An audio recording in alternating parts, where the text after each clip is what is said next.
प्यारे बच्चों, welcome back. आप देख रहे हैं आपका अपना चैनल रिफॉर्म विद अमान। हम बात कर रहे हैं यहाँ बिहार बोर्ड के 12th के एग्जाम की, जो 1 फरवरी से होना है। 1 फरवरी से चल के ये 12 फरवरी तक होगा। जैसा कि आप देख रहे हैं कि बोर्ड ने कुछ गाइडलाइन जारी किया है, जिसे हमें समझना चाहिए। ये गाइडलाइन समझना इसलिए जरूरी है क्योंकि एग्जाम में जाने से पहले हमें परेशानी ना हो। आपको याद रखना चाहिए, बोर्ड ने ये कहा है कि किसी भी एग्जाम में के दिन आपको 30 मिनट पूर्व तक सेंटर में जाने की इजाज़त मिलेगी। तो इसका ये मतलब है कि आप जो है अपने एग्जाम के समय से 30 मिनट पहले तक ही सेंटर के अंदर, मतलब कि एग्जामिनेशन हॉल में जा सकते हैं। तो आपको वहाँ 1 घंटे पहले पहुँचना चाहिए। ये हमारी तरफ से गुजारिश है, आपको वहाँ समय के साथ पहुँचना चाहिए। आपको समिति द्वारा जो प्रवेश पत्र जारी किया गया, उस प्रवेश पत्र को लेकर जाना है। उस प्रवेश पत्र के साथ आपको इस बात का ख्याल रखना है कि आपको अपनी कॉलेज या स्कूल की जो आईडी है वो लेकर जाना है। अगर ऐसा नहीं है तो आपको आधार कार्ड लेकर जाना है। आधार कार्ड में आपकी फ़ोटो जो है ठीक-ठाक होनी चाहिए। फ़ोटो सबसे ज़रूरी चीज़ है। अगर फ़ोटो ठीक-ठाक नहीं लग रही है आधार कार्ड में, तो कल जो आपके पास दिन है, उस दिन में आप जाकर ज़रूर जल्द से जल्द कॉलेज में अपनी आईडी कार्ड बनवा लें, अगर अभी तक आपके पास आईडी कार्ड नहीं है।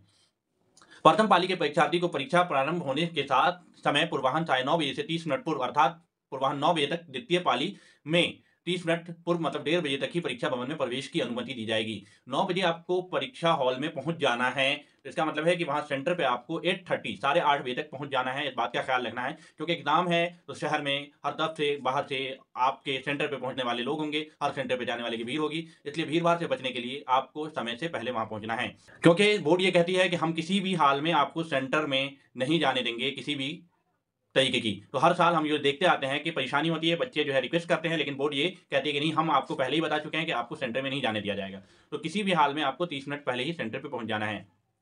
इस बात का ख्याल रखें कि परीक्षा काज में जो लोग लगे हुए हैं, जैसे परीक्षा देने वाले बच्चे, परीक्षा का लेने वाले टीचर या फिर अधिकारी, पुलिस विभाग, ये तमाम लोगों को इस बात को सुनिश्चित करना है कि वो समय से पहले वहाँ सेंटर पे पहुँच जाएँ। और उनको आने जाने में जो है, हमें भी, अभिभावकगण को भी उनको रास्ता देना चाहिए, उन्हें सही सूचना देना चाहिए, इस बात का ख्याल रखना चाहिए। तो ये तो हो गई कि क्या गाइडलाइन है। बोर्ड ने जो आपके लिए प्रोग्राम कॉपी जारी किया है, उस प्रोग्राम कॉपी को एक बार देख लीजिए कि फर्स्ट सिटिंग में जो 1 तारीख को एग्जाम होना है, वो होना है बायोलॉजी और फिलॉसफी का। और सेकंड सिटिंग में जो एग्जाम होना है वो इकोनॉमिक्स का, आईए और आईकम का। इस बात का ख्याल रखिएगा। ये चीज़, तमाम चीज़ें इसमें मेंशन कर दिया गया बोर्ड के जरिए, जिसको सेम टू सेम हम यहाँ बताने की कोशिश कर रहे हैं। हम सेकंड सिटिंग में जो 2 तारीख को एग्जाम है, वो है पॉलिटिकल साइंस और फंडामेंटल कोर्स जो होता है, जिसे हम लोग फंक्शनल कोर्स भी कहते हैं, फंक्शनल कोर्स होगा। उसके बाद फर्स्ट सिटिंग में जो 2 तारीख को है वो मैथमेटिक्स है, आईएससी और आईए दोनों का। 3 तारीख को जो एग्जाम है वो फिजिक्स का है, आईएससी का। उस दिन सिर्फ फिजिक्स आईएससी वाले का फर्स्ट सिटिंग में। सेकंड सिटिंग में ज्योग्राफी और बिजनेस स्टडीज है। 4 को संडे है, इसलिए 4 को आपकी एग्जाम नहीं है। 5 को इंग्लिश है, आईएससी और आईकम का। और आईए का जो हिंदी और वोकेशनल कोर्स वगैरह की जो हिंदी होती है, वो है सेकंड सिटिंग में। 6 को केमिस्ट्री है फर्स्ट सिटिंग में, और सेकंड सिटिंग में इंग्लिश है आईए वालों की, और वोकेशनल कोर्स वाले की इंग्लिश है। 7 को जो है आईएससी वालों की हिंदी है। ये कोड भी आप देख लीजिए, इस कोड के जरिए 106 और 125 नंबर कोड वाले की हिंदी का एग्जाम है। आईए का सेकंड सिटिंग में हिस्ट्री का एग्जाम है, और आईएससी का एग्रीकल्चर का एग्जाम है। वोकेशनल कोर्स का इलेक्टिव सब्जेक्ट जो आपका होगा ट्रेड के हिसाब से, उस ट्रेड के एग्जाम होगा। फर्स्ट सिटिंग में आईकम वालों का हिंदी का एग्जाम है। और 8 को जो है आईएससी के उर्दू का एग्जाम है, मतलब कि उर्दू, मैथिली, संस्कृत, प्रकृति, मगही, भोजपुरी, अरेबिक, पर्शियन, पाली, बंगला, मतलब कि आपकी मदर टंग लैंग्वेज का है।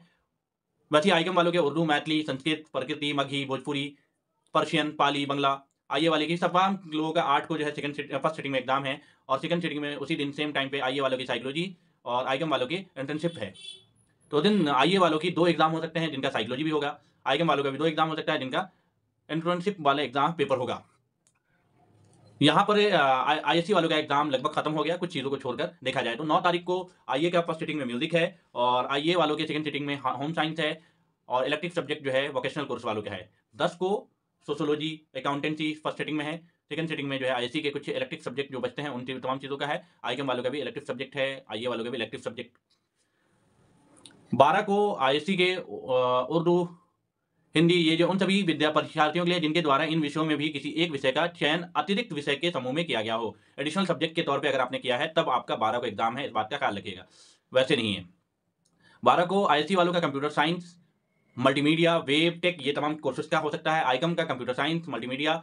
आईए वालों का yoga, physical education, computer science, multimedia, web tech, इन चीज़ों का होगा। वोकेशनल कोर्स के भी कुछ चीज़ों का होगा। तो ये आपके पूरे रूटीन को भी मैंने आपके सामने पेश कर दिया। तो आप देख रहे थे आपका अपना चैनल रिफॉर्म विद अमान।